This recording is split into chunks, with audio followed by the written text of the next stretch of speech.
Okay, fine. But let's build relations in another manner. Let's look for common ground elsewhere. Why we received such a negative response, you should ask your leaders. I can only guess why. Too big a country with its own opinion and so on. And the United States, I've seen how issues are being resolved in NATO. I will give you another example now concerning Ukraine. The US leadership exerts pressure, and all NATO members obediently vote, even if they do not like something.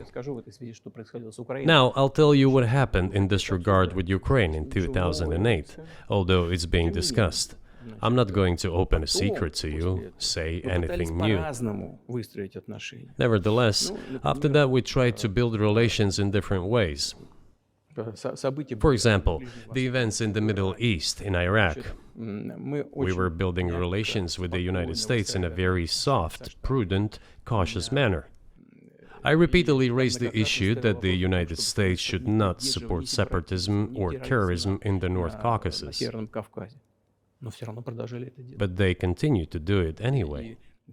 And political support, information support, financial support, even military support came from the United States and its satellites for terrorist groups in the Caucasus. I once raised this issue with my colleague, also the President of the United States. He says, "It's impossible. Do you have proof?" I said, "Yes." I was prepared for this conversation, and I gave him that proof. He looked at it, and you know what he said? "I apologize, but that's what happened." I'll quote. He says, "Well, I'm gonna kick their ass." We waited and waited for some response. There was no reply. I said to the FSB director, "Write to the CIA, what is the result of the conversation with President?" He wrote once, twice, and then we got a reply. We have the answer in the archive.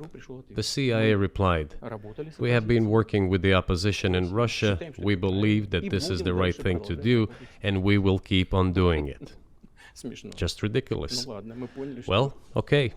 We realized that it was out of the question. Forces in opposition to you. So you're saying the CIA is trying to overthrow your government? Of course, they meant in that particular case the separatists, the terrorists who fought with us in the Caucasus. That's who they called the opposition. This is the second point. The third moment is a very important one, is the moment when the US missile defense system was created. The beginning. We persuaded for a long time not to do it in the United States. Moreover, after was invited by Bush Jr.'s father, Bush Sr., to visit his place on the ocean, I had a very serious conversation with President Bush and his team. I proposed that the United States, Russia, and Europe jointly create a missile defense system that, we believe, if created unilaterally, threatens our security, despite the fact that the United States officially said that it was being created against missile threats from Iran. That was the justification for the deployment of the missile defense system. I suggested working together, Russia, the United States, and Europe. They said it was very interesting. They asked me, "Are you serious?" I said, "Absolutely." Let me ask, what year was this? I don't remember. It is easy to find out on the internet when I was in the USA at the invitation of Bush Sr. It is even easier to learn from someone I'm going to tell you about. I was told it was very interesting. I said, just imagine if we could tackle such a global strategic security challenge together. The world will change. We'll probably have disputes, probably economic and even political ones, but we could drastically change the situation in the world.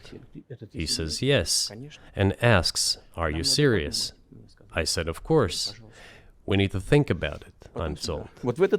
I said, "Go ahead, please." Then Secretary of Defense Gates, former Director of CIA, and Secretary of State Rice came in here, in this cabinet, Right here at this table, they sat on this table. Me, the foreign minister, the Russian defense minister on that side. They said to me, yes, we have thought about it. We agree. I said, thank God, great, but with some exceptions. So twice you've described US presidents making decisions and then being undercut by their agency heads.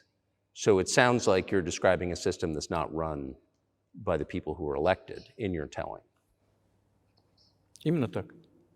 That's right, that's right. In the end, they just told us to get lost. I'm not going to tell you the details because I think it's incorrect. After all, it was confidential conversation. But our proposal was declined.